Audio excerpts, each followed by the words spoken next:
Hi guys, welcome back to my YouTube channel. I am back from an extremely tiring day and I had absolutely no mood to change clothes before recording this video, so yes, let's go. So book selection wasn't a very hard deal for me in first year because our college already recommended most of these books, but I'm gonna tell you what I felt about these particular books and how that can help you. Along with this, I'll also cover up about a few essential stationery items that you need. So yes, to all the first years out there, especially for the ones joining KMC Manipal, this video is for you.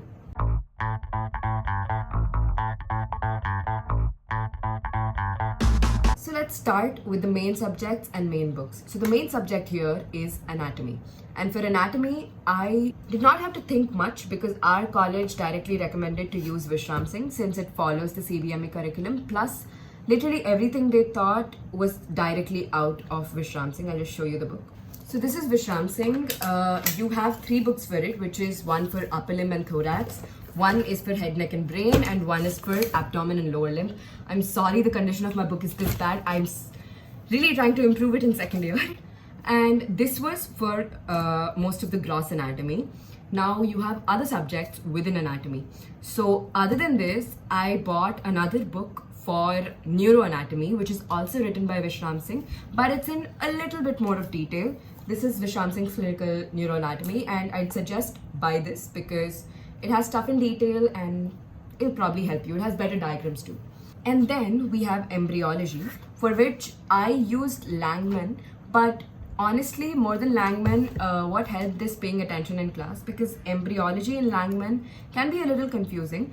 Though go through all the diagrams from Langman because the diagrams in this are very interesting and easier to understand as compared to the text in it. So for embryology, mostly I referred to the PPTs that the teachers sent. Along with that, a few students used Indrabir Singh, which was easier for them. So if you feel that's going to be easier for you, then you can go for that. But the recommended book is Langman. And finally, for histology, no doubt I would recommend Indrabir Singh only because it's given exactly the way they taught us in class and a lot of extra information. But to be honest, in histology, for you to just pass, you can just read the text written right below the drawings and you can literally just pass. But don't do that. Please go through the text too.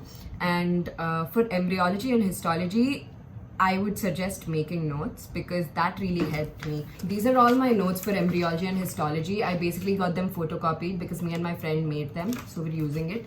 So they really helped us, and referring to diagrams from this histology textbook along with a histology guide which is available on the internet. You can go through extreme detail and extreme microscopic detail in that, and I'll link that in the description too. There are 2 other books that I did not use as much. I did not use much of Grey's Anatomy. Yeah, I just brushed through it once or twice, that's it. And also, there is one more book of Vishram Singh, General Anatomy, which you really don't have to buy because General Anatomy, honestly, get it from the PDF file of that book. Finally, I have this, which is the Netter's Atlas, and this really helped me. I don't know how much it helped others, but for me, you have beautiful diagrams in it and they're all hand-drawn, can you imagine? So Netter's Atlas, God, it helped me a lot to finally understand the relation of different structures. And along with this, for me, there are a few YouTube channels that I referred to for anatomy. I didn't have to do it much because honestly, paying attention in DH, that is dissection hall, is enough.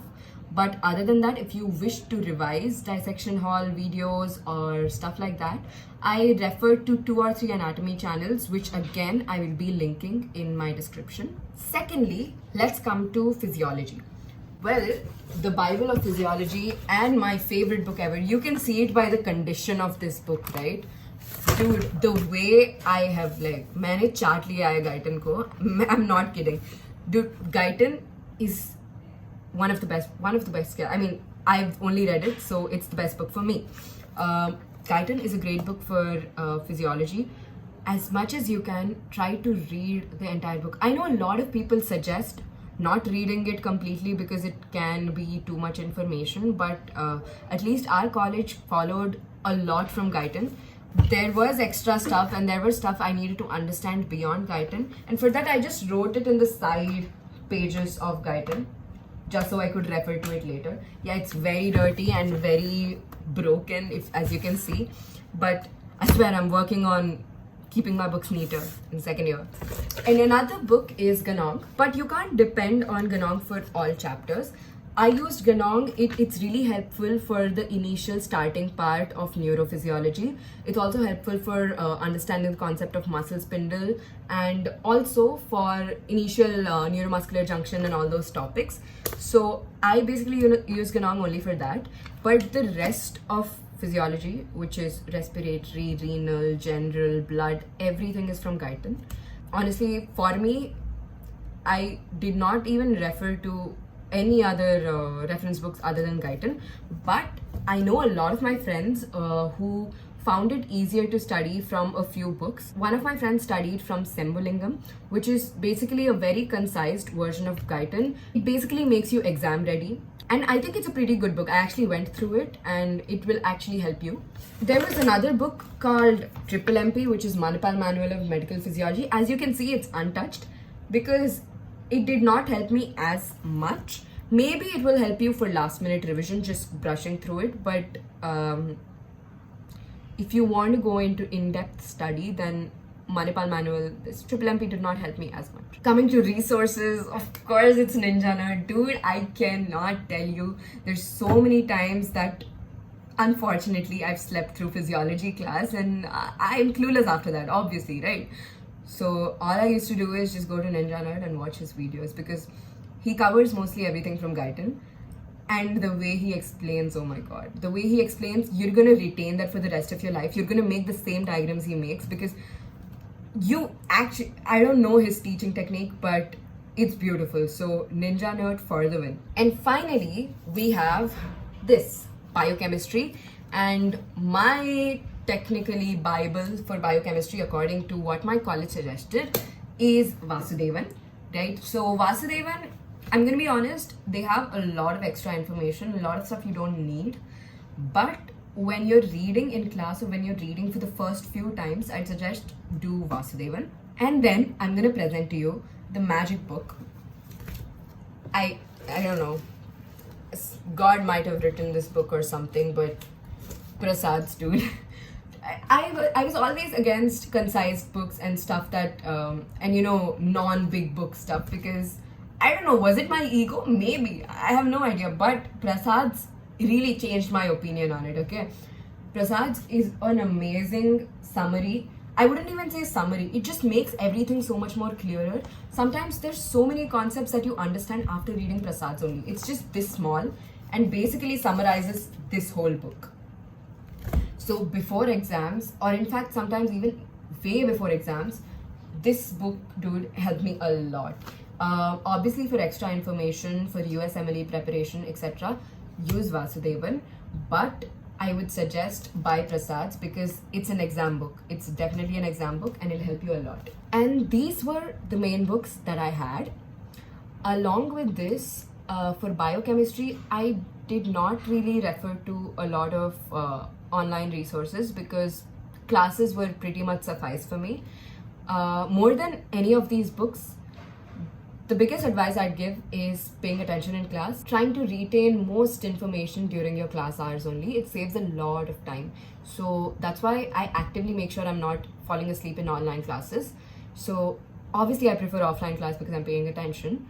But if you feel you need a better environment for online classes, then go to the library. I did that for about 5 months of first year and it really helped. And finally, let's talk about the resources other than these books that I needed. Now stationery, for me it was pretty basic, okay? Let me just show you my pouch.